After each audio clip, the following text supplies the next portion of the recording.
হয়, ইয়াত আমি দেখিছোঁ অৱশ্যে যিটো আমাৰ নামেৰি আৰু বিশ্বনাথ ঘাট যিটো সংযোগী পথ, যিটো নৱোদয় পথ বুলি আমি জানো, ইয়াত খুব সুন্দৰ সুন্দৰ আৰু বহুত ডাঙৰ ডাঙৰ দামী গছ আছিল ইয়াত।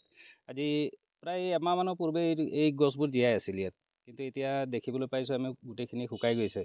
আৰু বিশ্বনাথৰ প্ৰাকৃতিক সৌন্দৰ্য এনেও খুব সুন্দৰ, সকলোৱে জানে। ইতিমধ্যে জুবিনেও ইয়াৰ প্ৰাকৃতিক সৌন্দৰ্যৰ বিষয়ে ইতিমধ্যে খুব প্ৰশংসা কৰি যোৱা এটা অঞ্চল। কিন্তু ইয়াত খুব ৰহস্যজনকভাৱে এই গছবোৰ আপোনালোকে দেখিলে গম পাব যে এইবিলাক শুকাই যোৱাৰ মূল কাৰণটো হয়তো চাগে এনেধৰণৰ হ'ব পাৰে। ইয়াত আগতে ডাম্পিং গ্ৰাউণ্ড বনাইছিল, চহৰৰ ডাঙৰ ডাঙৰ মলৰ আনি পেলাই ডাম্পিং ইয়াত পেলাইছিল ইয়াত।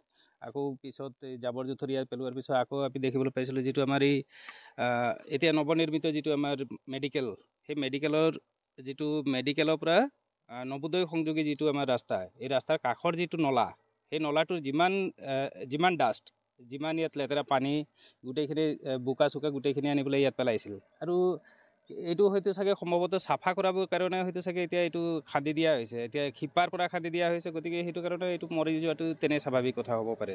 গতিকে ইয়াৰ পৰা এটা অৱশ্যে ইয়াত খুব দামী দামী গছ আছিল, কি কাৰণে এইটো পৰিকল্পিতভাৱে কৰা হৈছে নে অপৰিকল্পিতভাৱে, এই কথাটো কিন্তু অলপ জনাটো অলপ দৰকাৰ আছিলে।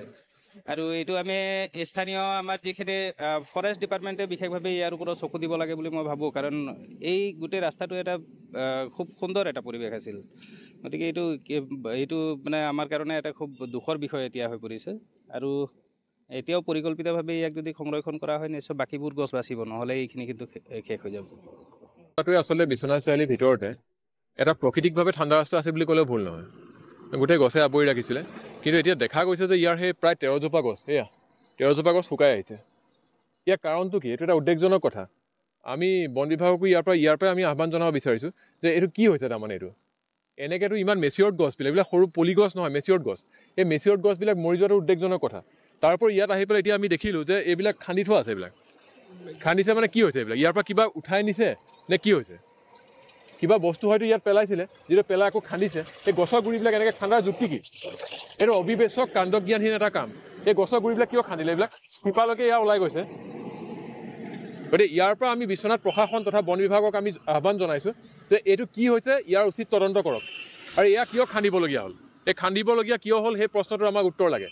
আৰু যদি এনেধৰণে যদি আৰু ইয়াত বহুত গছ আছে, এতিয়া 13জোপা মৰিছে, আৰু যদি ইয়াত মৰে, এইটো কথাটোতো ভাল কথা নহ'ব, কাৰণ প্ৰকৃতিক ভাৰসাম্য হেৰাই যাব।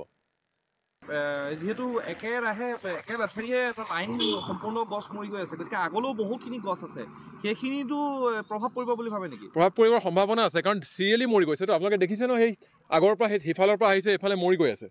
গতিকে এইটো উদ্বেগজনক কথা। আজি ইয়াত আহি আমি যি দেখিলোঁ, তাৰমানে এইটো ভয়ংকৰ এখন প্ৰতিচ্ছবি। তাৰমানে আগলৈ গছখিনি মৰাটো তাৰমানে সেইটো গ্ৰহণযোগ্য নহ'ব এইটো কথাটো। গতিকে আমি এতিয়াই কৈছোঁ যে যি হৈছে সাৱধান হওক তাৰমানে ইয়াত, আৰু ইয়াৰ কিয় মৰিছে তাৰ আমাক কিন্তু তদন্ত লাগিব।